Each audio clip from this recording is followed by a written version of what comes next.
This episode of the Better Every Shift podcast is sponsored by The Fire Store. Learn more about getting the gear you need at prices you can afford by visiting thefirestore.com.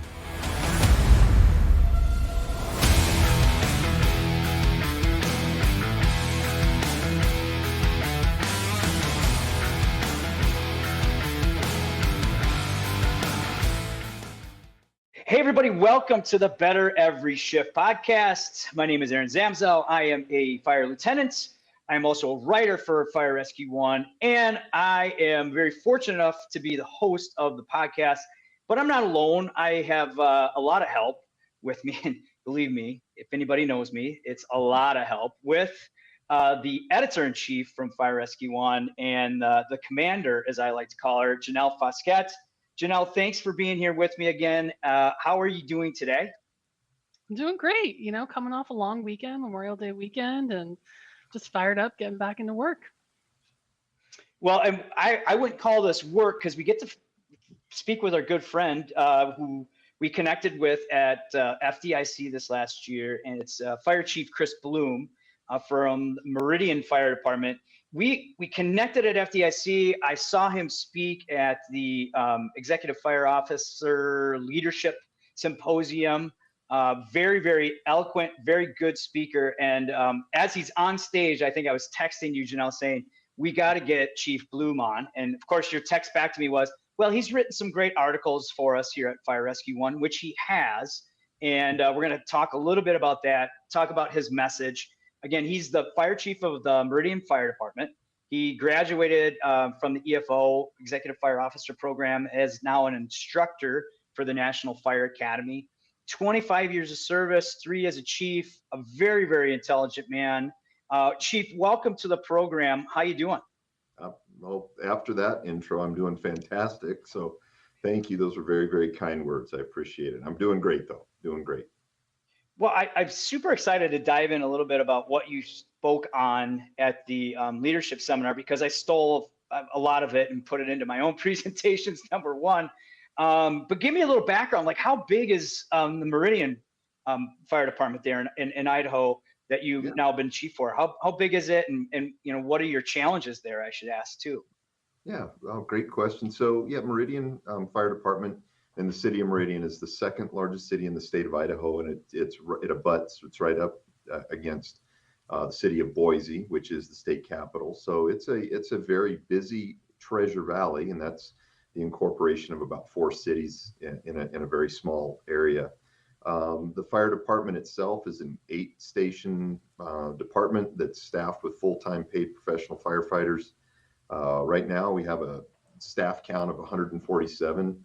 And it's an all hazards department, and we really have a nice regional response model with the other agencies in the Treasure Valley through either mutual or auto aid agreements, which kind of gives us, it fills out that emergency response profile for effective response force in the area. But it's a fantastic agency. One of the best communities I've ever had the privilege of being in, and when I say it that way, it's important. I grew up in a military family. My mom and dad were career military, so I got the tour of the United States, and in doing so, I got to see a lot of the United States, and I feel blessed beyond measure to be serving the Meridian community in the fire department. Well, 147. That's a great. I love that size department because you can change a culture very quickly because of, you're not at like the 400, 500, 600, 700, right? But you have to make sure it's the right culture. I mean, what's the biggest challenge you guys are facing right now, or you are facing with your department? You are right on. You are right over the target. That's the interesting thing. So in my previous, the first 21 years of my career, I spent at a metro agency, 600 plus member department, 24 fire stations. And that was a battleship to try and change any amount of direction of culture change. And with an agency of 147, and it's important that I should also say that when I got up here 3 years ago, it was at 84 people. So the agency has grown by 40% in 3 years. Wow. Opened 2 additional fire stations in that period of time. And what I've found is that instead of being a battleship, this department is a speedboat. We've got a wonderful organizational culture with working with our union, who understands the challenge of the community, understands the challenge that our administrative staff has when it comes to transformative initiatives and changes. How do you open 2 fire stations and onboard 40 people without understanding that there's going to be some things that change culturally, and how do you embrace that? How do you engage in that? And one of the things that I think I've picked up on, and it's not mine, and Aaron, you said that you stole stuff from my presentations. Heck, I stole most of that stuff from somebody else, and I steal this statement when I say, people, when it comes to change, there's the fear of something being taken away from me. Like, I'm losing something. And I think that in the fire service, as a family and that orientation of an inner culture, when you start bringing 40 people in to an already small culture, it dilutes down who I am and what I represent, and the traditions and nuance that I have within this organization. So I think that that's one of the big challenges is just this uncertainty of what does all this change mean in 3 or 5 or 10 years from now. But the immediate effect has been it's change, not for change's sake, but change because it's absolutely been necessary to meet the demands of a growing community. Yeah. Well, I think that's key then, that you have obviously your plan set in place as far as where you want to go. Now, of course, that ebbs and flows, and I'm also wanted to bring in, I don't have the sticker, Janelle. I failed. I forgot I have the wrong mug, man. Yeah. But you and I were talking a lot about serve the work. There it is. Yeah. And I have it. I swear to God, I have it. You gave me a coin, and we talked a lot about it, because I think that's kind of what you're doing there, right? Like, elaborate on serve the work just for first of all, to start there. Yeah, it is. It's just something that I've sort of adopted as a personal mantra. When I left my previous department, the fire chief from a neighboring jurisdiction said something to me that just resonated. And he said, earn it every day. And I don't know if I had heard that before, but in the context of retiring from one job and going to another one, I really started to question. It's like, have I earned it every day in the previous 21 years? And so I started looking and doing a lot of reading, and the notion came out of a book that I was reading about serving the work. And the whole idea behind serving the work is, if we transpose that idea onto the fire service, we could ask people the question: does the job serve you, or do you serve the work? And you have a chance to serve the work every day and in every aspect, because it's doing the thing that doesn't get noticed. It's doing the workout when you're tired and you don't want to do it, but you do it anyway. It's going to training and paying out of your pocket to get skilled up and to be excellent at our craft. And that's how you serve the work.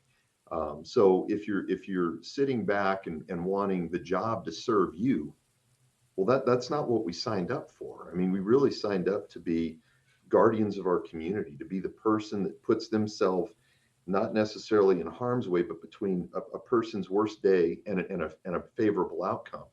And if that's not your priority, and if your priority isn't to get better every day, yes, then you're not serving the work. You're sitting back, letting and expecting the work to serve you. Almost Kennedy-esque there, right? Like, ask not what your country can do for you, but what you can do for your country. I mean, it's like not what can your department do for you, but what can you do for your community? What can you do for your department? And just taking that mind kind of shift at service. And so how is that received? I think, it's going very well where you are. I mean, Yeah.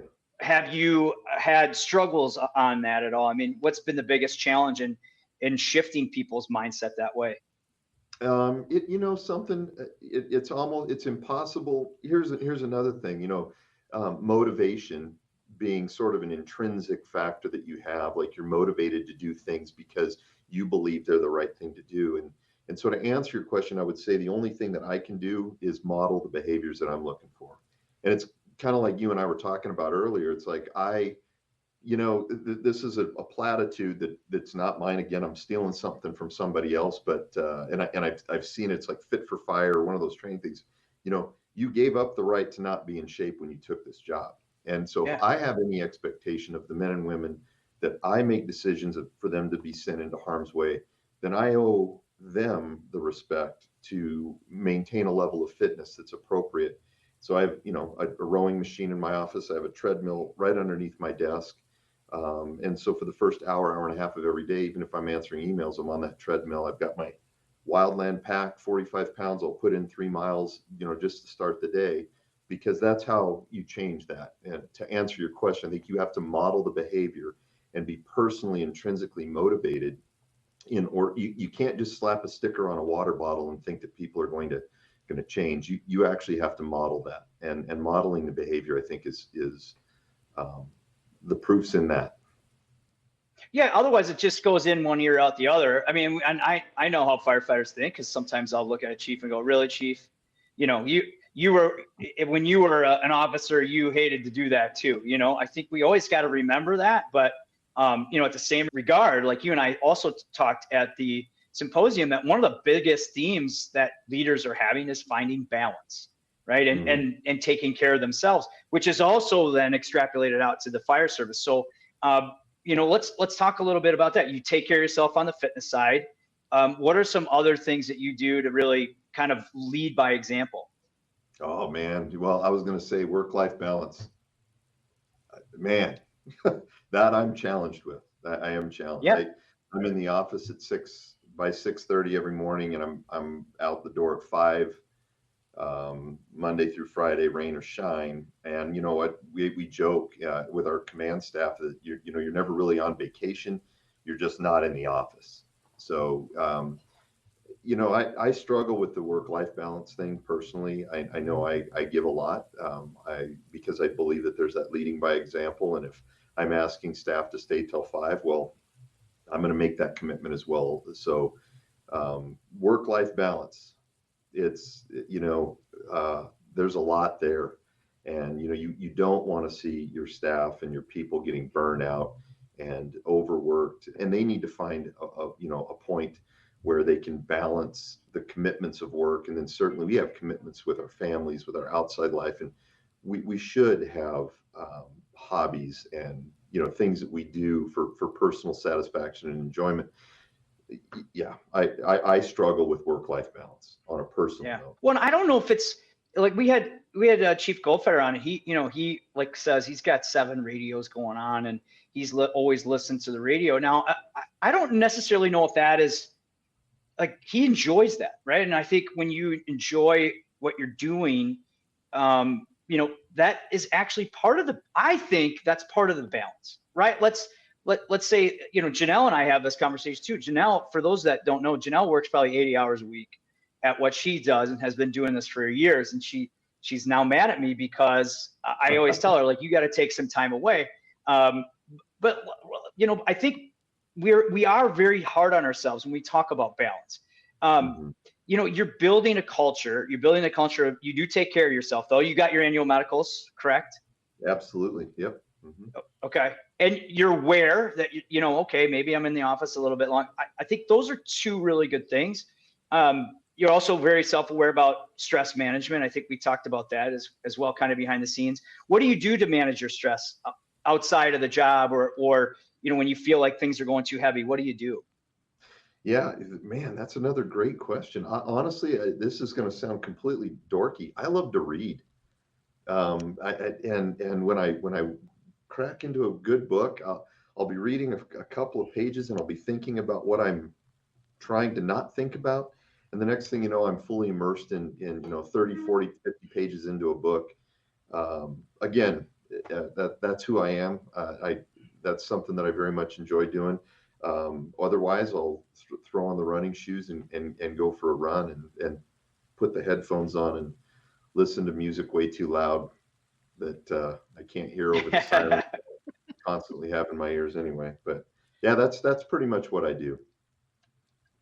Well, I think, as someone who would like to defend the honor of those of us who work too much, maybe sometimes, no, I'm just kidding. But there is something where you're still modeling good behavior in that you're mindful of it.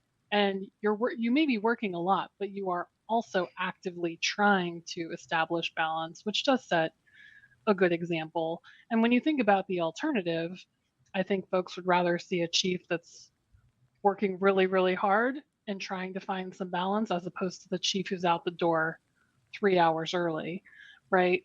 And maybe modeling a little bit too much balance. Yeah, yeah, if that's what you want to call it, right?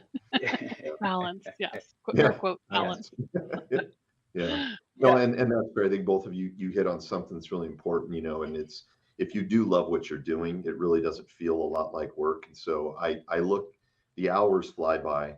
I love being engaged and moving an agency with a strategic vision that is fulfilling, and it's satisfying, and it's challenging, and it's all the things that it's the reason I get up in the morning professionally, is for the challenge, to seek the challenge. Well, Well, and I'd I like to think dig into that just like a little bit more because you talk about your vision for the department, and we started talking about culture change a little bit, but I'd mhm. like to dig back into that a little more and just and you've written about this quite Mhm. extensively, I believe. What is your plan? I mean, I know you talked about leading by example, but what else can you do, especially at a department of your size, to enact culture change? Yeah. Okay. So interestingly enough, I mean, um, I've been told, and I believe it. Sometimes I'm all throttle, no brake, and I have, in my opinion, the best command staff that I could possibly have for an agency to be successful. Um, and they're willing to do the work. And the unfortunate thing is, I think sometimes I push a little bit too much, a little bit too hard, a little bit too fast, and I need to actually be able to pump the brakes a little bit. I mean, we again, organization that grew 40% over a 2.5 year period, opened 2 fire stations. Oh, and by the way, we went down and became an accredited agency for the first time, in a small department with a very effective and efficient and intelligent command staff.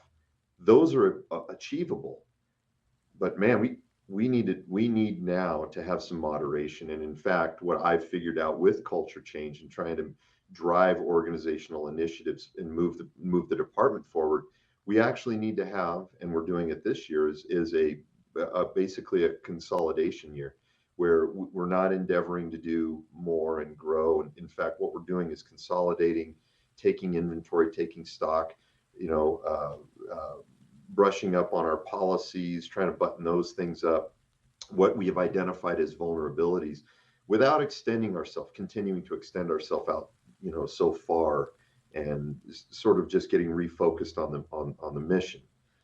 But when you talk about culture, and it's interesting because I have this conversation at the National Fire Academy with the executive fire officer curriculum. We talk about culture a lot. I mean, it is a hot button topic, and I believe I use Dr. Edgar Schein's model, but I think there are other ones out there. It's the iceberg of culture, and this is what's really important for, I think, a successful organization, is to have a really good diagnostic of the organization that you're serving. And what I mean by that, and when we look at this model that Dr. Edgar Schein puts up, is if you could imagine an iceberg floating in the ocean, and above the surface there's a portion of it that's revealed, but the large portion of the iceberg sits below the water. And so what we see on the top is our, it's who we say we are. It's the color of our apparatus. It's the number of fire stations, the number of firefighters. It's our SOGs, SOPs, whatever, all the rules and laws. But then below the surface, and the deeper you get, that is the true culture of your organization. Those are behaviors and attitudes that are accepted. That is, if there are variations that occur to SOPs, it's sort of the codified ways that the department or the organization actually functions. And so, in order to even change an organization and to address and to assess the culture, you have to get way below the surface, and you have to be able to diagnose all of those things. the informal leaders in the organization, all of those things lead to genuinely the unstated culture of the organization. Because what you put on a poster or on a flyer or on your website for recruitment, again, that's the tip of the iceberg. But understanding what's below is much more important. And it is the leader's challenge to actually get a good read and diagnosis on that. Yeah, and I think the other part about it, you have this kind of mantra about upstream thinking. And of course, I think people that were around me, I was using upstream thinking probably a little too much. But I love it. I love the idea. Never enough, right? But I think, you're kind of doing that right now with your department. You're almost like, okay, we've done all this. We've made so much progress. Now let's dig in and look at what are the things we're missing? Where do we need to fine tune? Can we look at things from a different angle? And one of the things I've stolen from you is I think the bomber, the B-52, the bomber picture from World War II, correct? Right? Yeah. Can you describe that to our listeners real quick? I mean, obviously if you're listening to this and he does a great description of this, everybody. So here, I'm going to throw you that challenge, Chief. Go for it.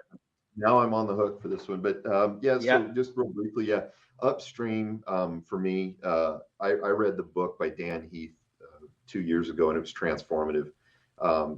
This is a book that is the most important book for the American Fire Service to date, period, because it talks about the American Fire Service without ever talking about the American Fire Service. And the whole point of upstream thinking is, how do you move? The Marines and the military call it left of bang. How do you get seconds, minutes, days, weeks, or years ahead of an event or something that could take place and prevent it? And so that's the whole idea, or the sentiment behind becoming an upstreamist, or becoming more aware of upstream interventions that we can provide, whether it's at our department or our community level. The example that you're talking about is one of those things. It's like, how can you create a diagnosis of a problem that you really can't get your hands around? And I use the example in the presentation that you're referencing of Abraham Wald, and it was in World War II, where the Allied bombing campaign of mainland Germany was not going well for the Allies.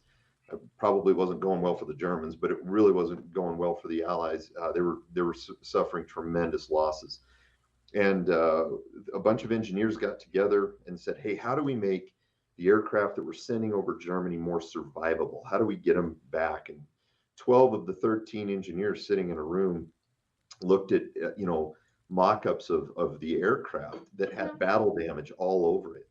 And the 12 of the 13 all said, we need to put more armor in these areas where we see all this damage. And Abraham Wald had a hypothesis, and he said, we need to see what we can't see. He said, these planes are the ones that are making it back. We don't need more armor there. We need to see the planes that aren't coming back. And the chances are the damage is occurring in these areas that have no damage on the planes returning. So his hypothesis was, put armor on the areas that the planes are coming back with no damage, where they have no damage. And there was a profound improvement in the survivability of the aircraft based on that upstream thinking and that hypothesis of trying to see the unseeable. And it is great. I love using that analogy in the context of the presentation. But yeah, it's really good. Well, it's would you say it's proactive instead of a reactive mindset?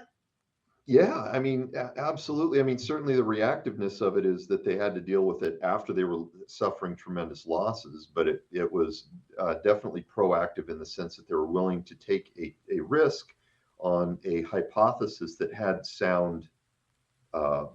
sound basis for it. So yeah, I would argue, I guess you could argue either way.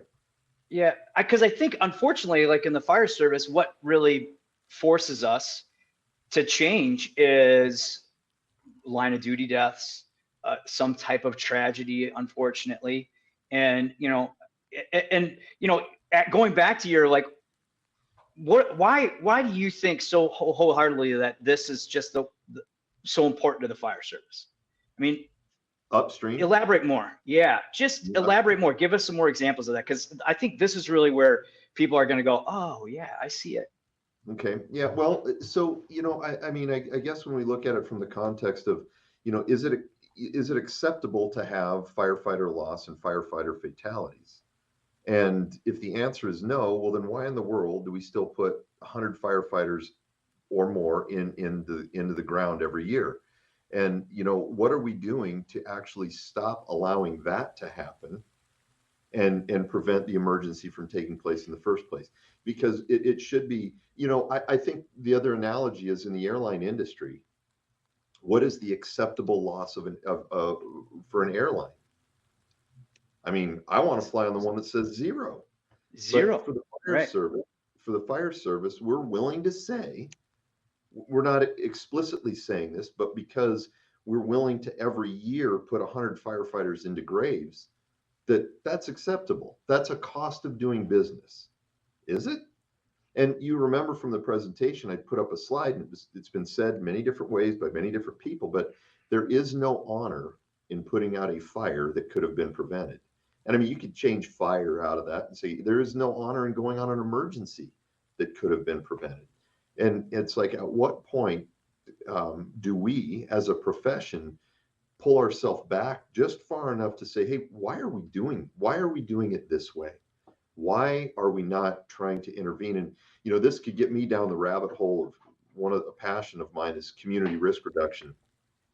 And I don't care what anybody says. I will tell you right now, strategic, integrated community risk reduction is the only way the American Fire Service is going to continue to provide relevant service to the communities that they serve. And the sooner agencies and communities get on board with strategic, integrated community risk reduction, the better. But until then, and community risk reduction, in my mind, is upstream thinking. That encapsulates the whole idea of upstream thinking.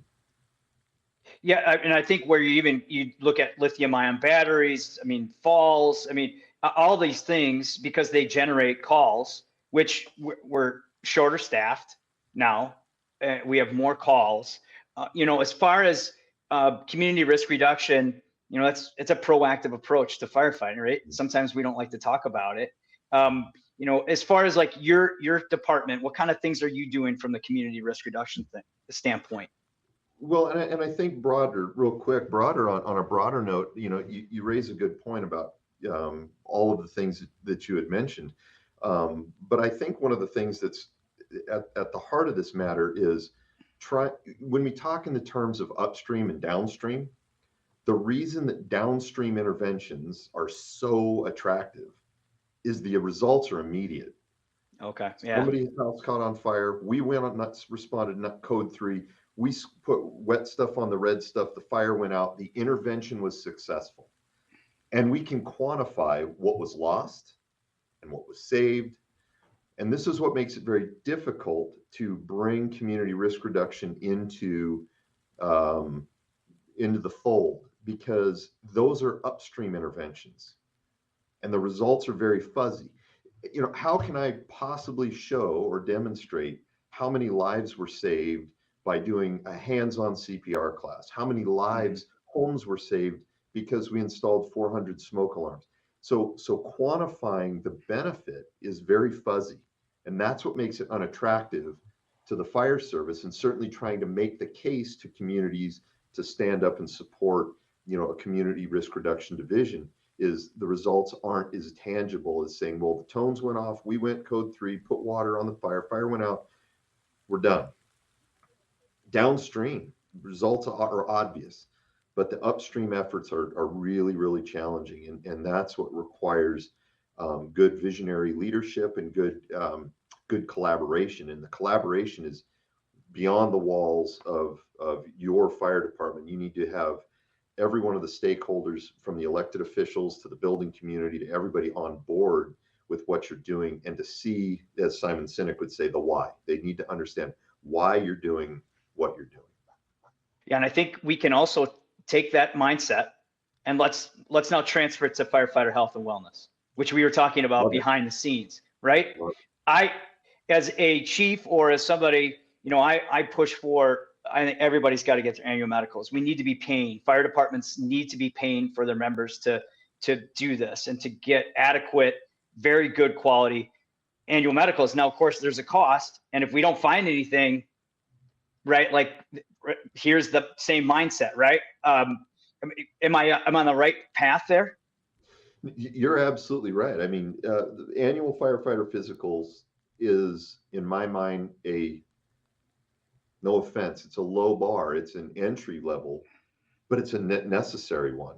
And beyond that, I mean, we got to start looking at the pre-cancer screenings, echoes and sonograms and stuff of people's skin, skin tests, all of those things which can be diagnostics. And it's interesting because a good friend of mine is a captain at my former agency. He's with the firefighter cancer cohort study. And, they were just up in the Treasure Valley, checking people's PFAS levels. And this is fascinating. I mean, and that's something that's not going to get picked up in a traditional medical physical, an NFPA physical. This is above that. And so I think that what I'm trying to get at is some of these things need to be embraced by the fire service and pushed to our providers and say, we want you. I want to know what my PFAS level is. I want to get I want an ultrasound of my heart. I want these things. And, there's a balance there. I mean, obviously cost is a huge one. I mean, that there's no arguing that. But then, when you look at it from a labor management relationship or perspective, what labor doesn't want to see is that physicals become weaponized and used against the member from preventing them to return to, a full duty or, status. And so I think that there needs to be a lot of equity and, more importantly, trust with labor and management to understand that if we catch one person who's got a dissecting aortic aneurysm and they get an intervention and I don't care if they come back to work, guess what? They're not dead and they didn't die on the fire ground. They didn't, the intervention prevented the downstream consequences. And I mean, one line of duty death for a firefighter, I've unfortunately had way too many of those in my career. And what it does culturally and what it does to an organization is it's profound. And so by catching something upstream, see, I'm going to just keep dropping. I love it. Keep going, man. Yeah. But when we're able to do that and provide those interventions, that's where we'll develop that equity that it's like, look, this person, we found something, we fixed it. They've returned to duty, and guess what? They're going to get to enjoy their retirement. Yeah. So we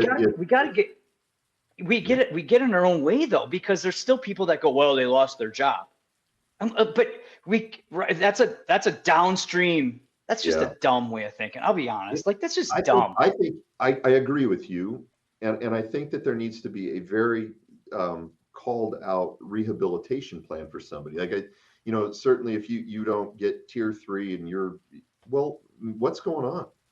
I mean, it's time to take care of that person and say, hey, because if once you get into a cycle of, hey, I need to get tier 1 or tier 2 on my annual physical every year, you don't have these huge departures. Do you know what I'm saying? It's like every year, what the expectation is.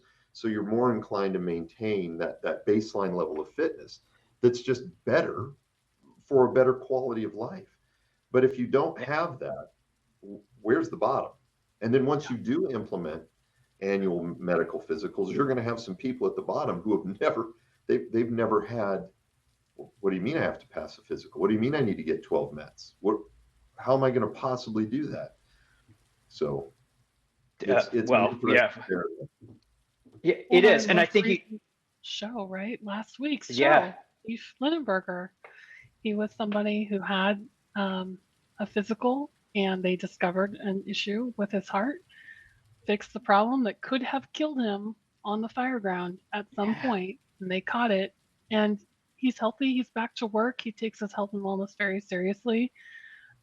These are real positive outcomes that come out of these things. It's not going to just automatically retire you necessarily.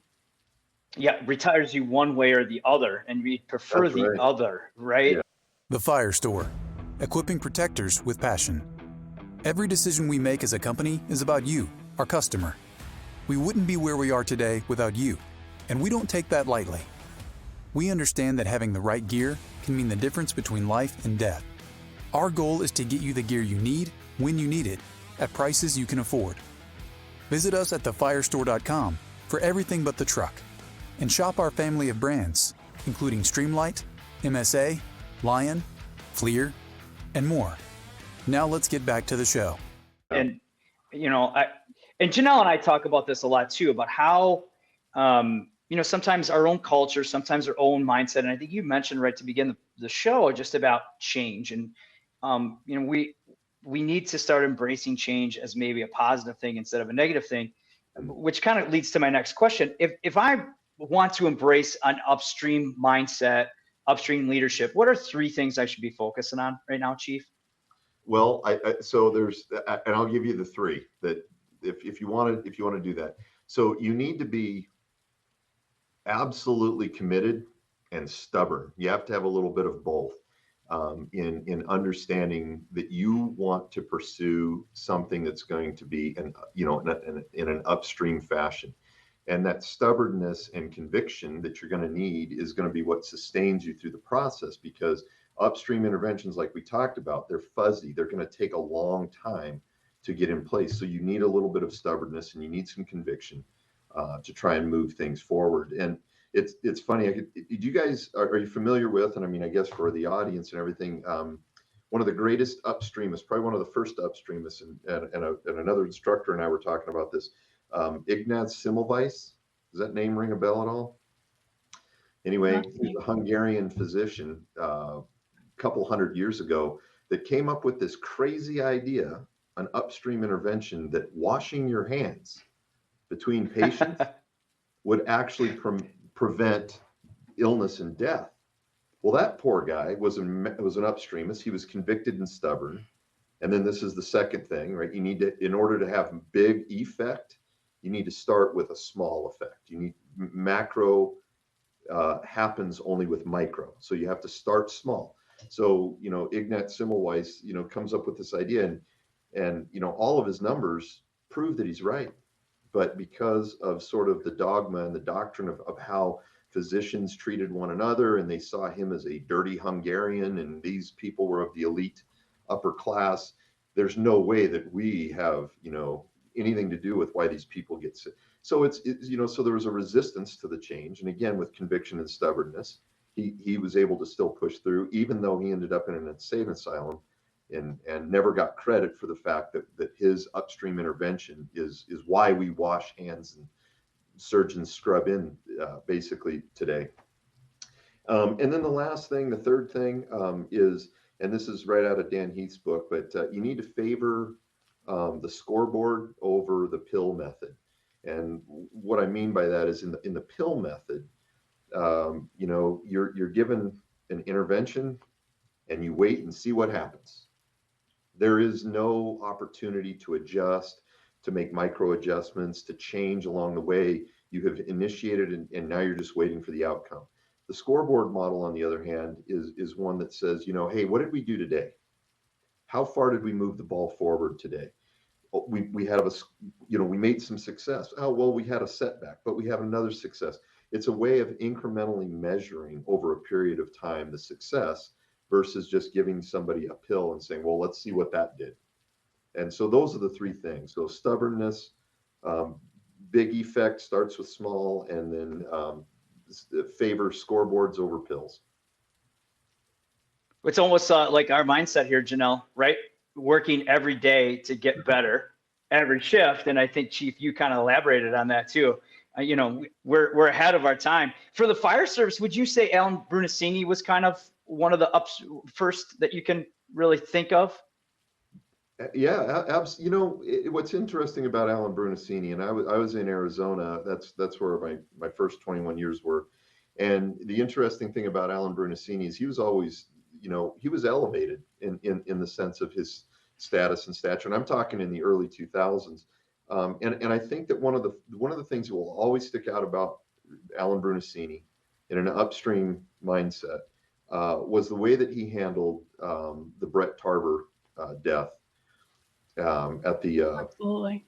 the commercial grocery store, the grocery store fire, because what Brunacini recognizes that his agency in their response had a problem, and he was willing to, just say, hey, listen, I love the statement, you can make mistakes, just don't make our mistakes. So let's talk about what happened here and how we as a profession can prevent this from happening in the future. And so, yeah, that absolutely that's commendable, because it's so easy in my mind for us to have an adverse outcome and not want to confront it, not want to bare our bellies to it, and it just kind of want to close down.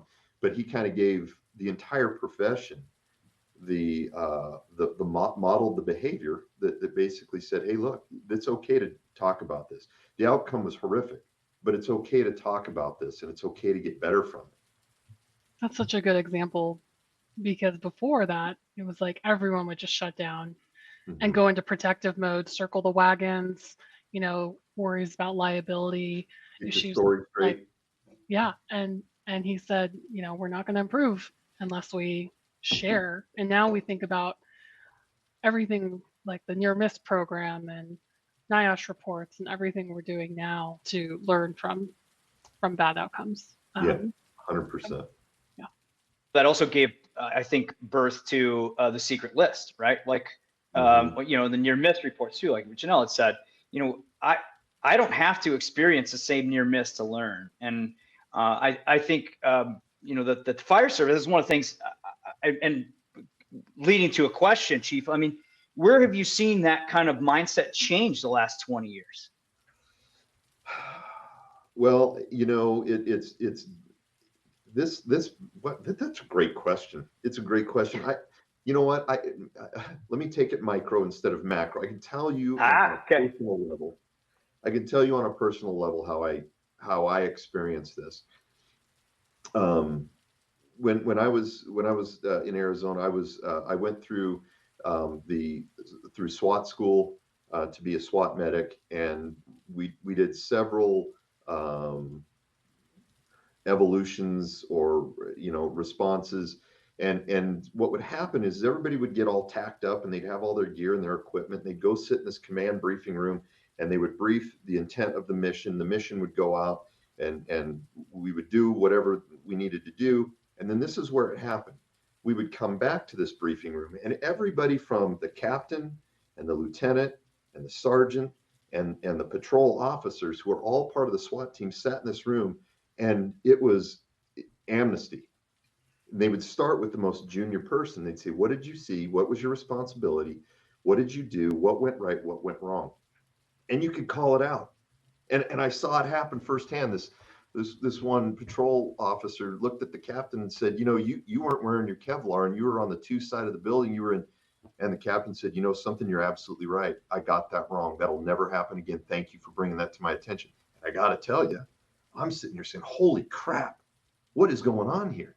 Like, these people are willing to be vulnerable and honest. And that was the thing. You have to create that environment with intentionality, because I think human nature is, and certainly in our profession, it's very prideful. Nobody wants to be seen as the person that got it wrong or screwed up, because the scrutiny and the ridicule, it's real. But if we create this permissive environment that allows people to say, hey, I got it wrong, and then somebody say, yeah, you're right, you did. How are we going to do it better next time?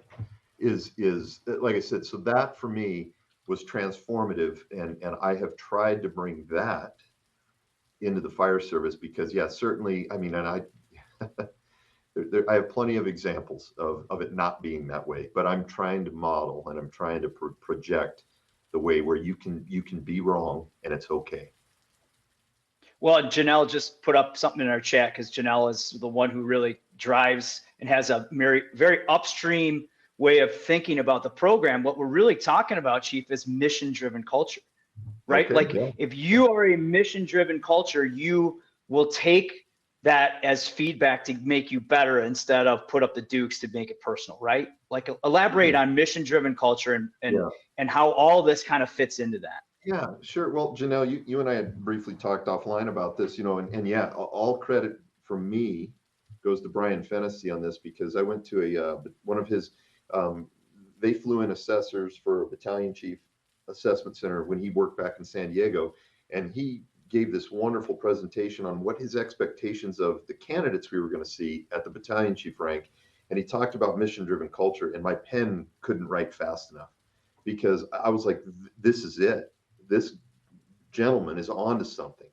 And basically, what we're trying to do is move our fire service culture and our fire service leadership into a leader's intent mode that is predicated on clear understanding of the task, what are we doing, the purpose, why are we doing it, and an end state. What does good look like? What are we shooting for? And I think intrinsically in the fire service, we have to understand mission-driven culture doesn't necessarily work in the fire station, firehouse, but it works on the fire ground. And the reason that it works on the fire ground in the emergency scenes is because we have people who are operating on sometimes very limited information, and we're expecting them to make big decisions that impact lives and property loss and all of these things. And a mission-driven culture gives that organization's leader, whether it's a firefighter, a captain, battalion chief, whatever, it gives that leader a clear expectation of them to take action, take meaningful action, understanding what the task, purpose, and the end state is. And I phrase this sometimes to this way. What do you want? Do you want a values-driven organization, or do you want a rules-based organization? And I can tell you, 90% of the people are like, oh yeah, values. We want to be a values-driven organization. It's like, okay, then that means I need you to make decisions. And I need you to make decisions that you're not going to always get right, but you're going to need to be willing to take the onus and responsibility for those decisions. And quite frankly, if you end up in my office and you sit here and say, hey, what I did was consistent with the task, purpose, end state, the mission, vision, and values of the organization, I'll be like, good job. In fact, maybe here's a gold star, because that's what we expect people to do. And if you're not wanting to be a values-driven organization, which is mission-driven, and you want rules-based, guess what? Take your badge off, put it on the table. Here are your rule books. Do not deviate from them. And that doesn't work. That wouldn't work in our culture. So mission-driven culture is truly the way to unleash the fire service's potential. I think it's important also to make the distinction that, yes, while we have SOPs, policies, whatever it might be, it's important that the team know that there are times when they will have to break a rule or policy and not fear the consequence that comes out of it. All right. So we have to know what the rules are in order to know how to break them, right? And that's, that was when Chief Fennessy was on the show. He said, I don't want rule followers. Yeah. Not in the sense that he wants everything to be chaos and anarchy, but he wants to make sure that people are making decisions based on common sense. Yep.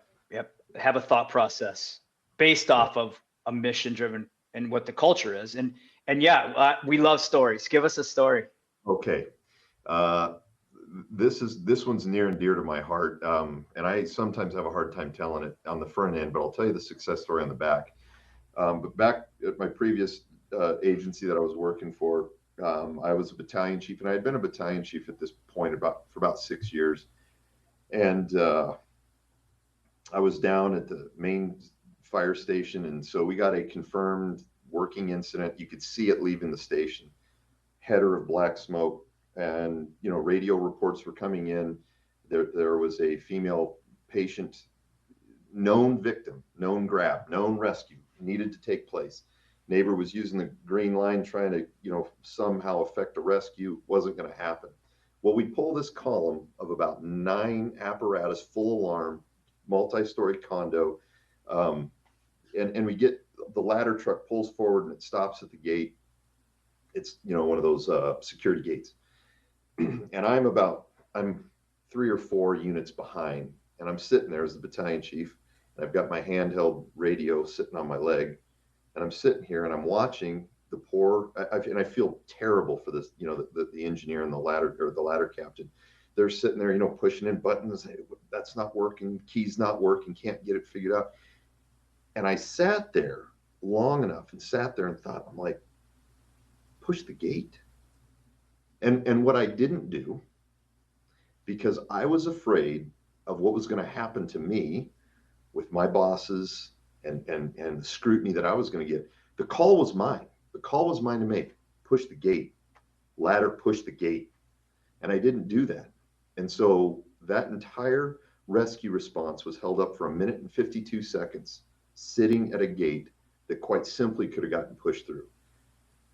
They responded to the fire. The entire unit, all the units got there, lines pulled interior. The lady didn't make it. And I'll never forget, you know, we had medics in the front yard doing CPR on this lady. And I'll never feel good about that, because that was, I won't swear, but it was a chicken poop decision that I didn't make, because I was afraid of what was going to happen to me. And I guarantee you that if we asked the family if they would have paid $1,300 to repair the gate, or the firefighters would have chipped in to pay for the gate, because they wanted the chance to do their job and serve their community and take care of people. But I was too afraid of the culture that I believed that we had. And that's my impression. And I definitely am not impugning. That's just in my mind, I did not make that decision, and I could have. So fast forward 2 years later, I'm up here in Meridian, and I'm pushing mission-driven culture. This is what it is: task, purpose, end state, leaders' intent, values-driven decision makings, mission, vision, values, pushing all of that. Well, how do you actually get some buy-in on that? There has to be a moment in time where something happens and everybody holds their breath and says, well, what's the chief going to do? What's the operations chief going to do?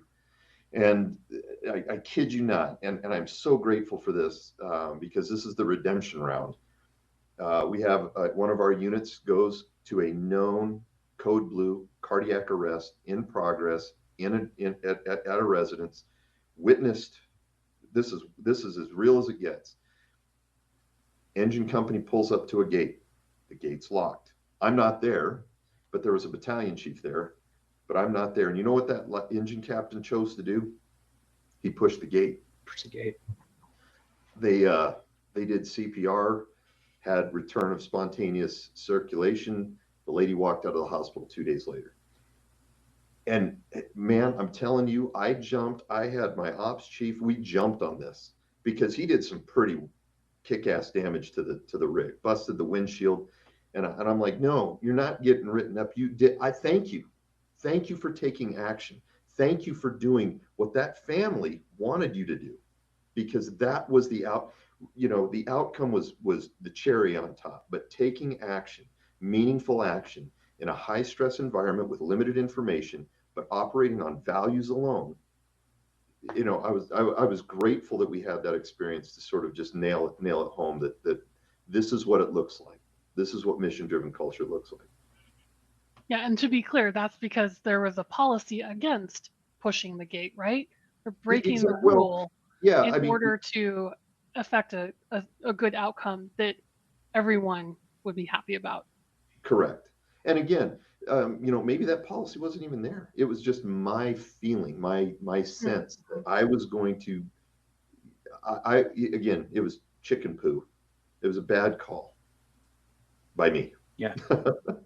But you're paying it forward, and it does turn itself around, because now you're setting that culture, Chief. You set the culture to set that up, and you paid it forward. And you're paying it forward by someone listening to this, because I guarantee a month or two from now, someone's going to hopefully send us a message and say, I pushed the gate. I pushed the gate. Now, if their chief says, well, you shouldn't have pushed the gate, then we're going to send them to you. Or I'll even talk to them and be like, hey, right? But I think that's a great summary of everything, coming back to, creating that culture where your members can feel comfortable doing that, and so thank you so much for enlightening and for sharing that, because I've taken notes. I hope a lot of people that are listening to this are getting something out of it, even more than just pushing the gate. It's what's underneath, behind that gate. It's like the iceberg. What's underneath that water that sets up the action of pushing the gate. See, you always speak in a term that I can understand, just, like to quote Forrest Gump. I appreciate that. And which is why we have these great conversations, but it's not over yet. We still got a couple of like really good questions that we like to put our guests through. We call it the hot seat. Oh yeah. Okay. So now you got those questions out. Now for the real stuff. Janelle's going to lead us off, and now we'll see really how good you are. Okay. This is the speed round, huh? Speed round. All right, Chief. What's the biggest challenge facing the fire service today? And I can't use any of my previous statements? You can, if you'd like. Okay. Well, it's your show. Oh boy, what is the biggest challenge facing the American fire? I guess what I would say is trying to find a currency of relevance. And, we see expanding roles. It used to be that we were just the fire department, and then we were the fire EMS, then we did fire hazmat EMS, fire hazmat EMS technical rescue. And so we've sort of had this expansive phase that's kind of required us to become masters of all kinds of things. And I really think that the communities are going to start looking at us and saying, hey, if you want to continue to ask for all of these things, what is the relevance to your community? And I say that to say this. Go back to the community risk reduction model. It's like, how are you actually preventing these emergencies from taking place in the first place? And I think that that's the relevancy thing, because at a certain point, I mean, people, it's very difficult. And I can tell you, I know I'm not the first person that's had somebody come up and say, there's a fire engine and a ladder truck and a medic unit out in front of Mrs. Jones's house with 12 expertly paid, fully equipped people, beautiful apparatus. And well, this person slipped and fell and hurt their knee. People, they recoil at that. They're like, that doesn't make sense. That's what you do. And so like I said, I think that and I don't want to say rebranding, but definitely investing in a culture of identity of what we do and the relevance that we need to preserve with our communities that we're serving. Fires are going to continue to happen, but what is it that we're doing to provide added value other than just a response option? Yeah. Not the Hollywood version either, right? What's the real thing? What are we really doing? Yeah, exactly. Not what we see on TV. We could get a whole nother program on that. But let me kind of extrapolate that question out a little bit to go, what is the biggest challenge that you have personally overcome recently? I have been in the process of writing a book for about the past 3 years, and I've kind of got it to over the finish line. It's at one of the major fire service industry publications, and it's at technical review and edits right now. So I hope to have that out in about August, September of this year. So that's been a big challenge in a positive sense, right? I mean, I often challenges connote some sort of negative thing, but that was a challenge. It's been 3 years in the making. So, oh, congrats! Look forward to reading it. It's got pictures, right? It's got pictures. It's going to have a couple. The iceberg might make it into this one. I don't know. We'll see. If okay. I can get all right. If it's got the bomber, I'll have to have it. If it's got the bomber in it, so I'm going to write that note down here. Needs the bomber. All right, Chief. Who's been the biggest influence in your life? Fire service or outside of the fire service, doesn't matter. Oh man, biggest influence. I have too many in my personal life. Whether it's my wife, my brother, my mom and dad, they have all profoundly impacted my life, and obviously for the better. I wouldn't be here if it wasn't for their support, their love, their care, all of those things. That I'm not trying to minimize it, but I am truly my parents' son, and I've worked very hard to earn and keep the name I'm most proud of is Blume. So I'm very proud of who they've made me. When it comes to the fire service, I've actually started thinking about this in the sense that, I was talking to the editors at the book company, and they wanted acknowledgments, and I started writing down this long list, and I said, man, I hope I don't forget somebody. I would feel worse if I didn't get everybody. And so I was like, can I actually just omit the acknowledgments? But when I think about it, there's actually two people that keep coming back to my mind. One of which it was a deputy chief and one of the best supervisors I ever worked for, Sharon McDonough, Tucson Fire Department. She saw in me what I didn't see. I was I'll here to say it, bear all. I was a burnout medic, and I didn't see any future for me in the fire service. I was just going to do my time and punch out. And she saw something in me that I didn't see, and so she invested in me.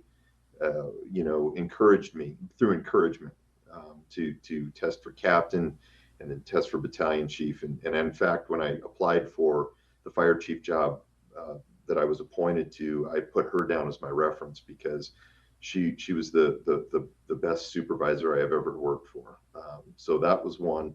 And the other person is Michael Weller. And Janelle, you're probably familiar with that when we talk about people who are transformative in the fire service culture. Michael Weller is the training specialist over the community risk reduction. And what he has done, and he's one of the most humble people you'll ever meet. He has brought community risk reduction to the forefront in the American Fire Service and has made it a priority and his mission in life. And his influence and impact on me at a young, well, not at a young, but as a chief officer was transformative. And I will always think very fondly and kindly of Mike Weller. Perfect examples. Now we got one question left for you. It's the $1 million question. It's the question that drives the podcast, Chief. How are you getting better? Well, it's okay. How am I getting better? One of the things that I say is that I'm a lifelong learner. I'm a lifetime learner, whatever you want to call it. And so I really feel that there's some salient importance in saying that you're a lifelong learner and then going and following through with that. If you get to whatever position you get in the organization and you stop learning, you stop getting better at your craft, you stop learning, growing, experiencing, trying to preserve and maintain your relevance to the position, then you're not honoring, and you're certainly not serving the work. You're not honoring what it is to be a paid professional fire officer or firefighter for that matter. And so I continue to enroll in postgraduate classes. If you have one master's degree, why not get another one? And so I ascribe to that philosophy because I think that continually learning and growing makes you better. And, so I try to model that with the hopes that others will follow. That's how you serve the work. Yes, right? sir. When you're not serving the work, if you're stagnant, if you're not constantly looking at ways to take feedback, right? And that comes back to being mission driven. Your mission personally is to improve and to be better, which is what we're all about on this program. Again, can't thank you enough for your insights, just how well you really explain a lot of theories and practices and how to apply them. And I truly appreciate our conversations. And I know that there will be many, many more. Congrats on the book. We'll look forward to maybe bringing you back on and reading that and, looking at the pictures, of course. And as long as that's right. There's got to be a bomber in there. The iceberg. I'm warming up to the iceberg. You like the pun there? Warming up to the iceberg. Okay. Warming up to the iceberg. So now, of course, we're going to try to link to. We will link to some of your articles on the show notes. Janelle does a great job with highlighting some of the things that we talked about. For those that are just listening to us, you're missing out. You get to see Chief in his office in his glory. He did mention his treadmill. So please go to our YouTube page, watch us on video. You can also watch us on the firerescue1.com, Better Every Shift banner and page. We have all of our previous episodes there. Wherever you are listening or watching, could you please rate and review the show? we would highly, highly appreciate that, and to share with someone else. Because if you like what you're hearing, if you are truly engaged in a mission-driven culture of your own to improve, and you really want to serve the work, you'll try to pay all this great information forward. It all comes back to improving, trying to get better, and to make sure that you learn something, do something, and share something to make you and those around you better every shift. Thanks everybody for listening.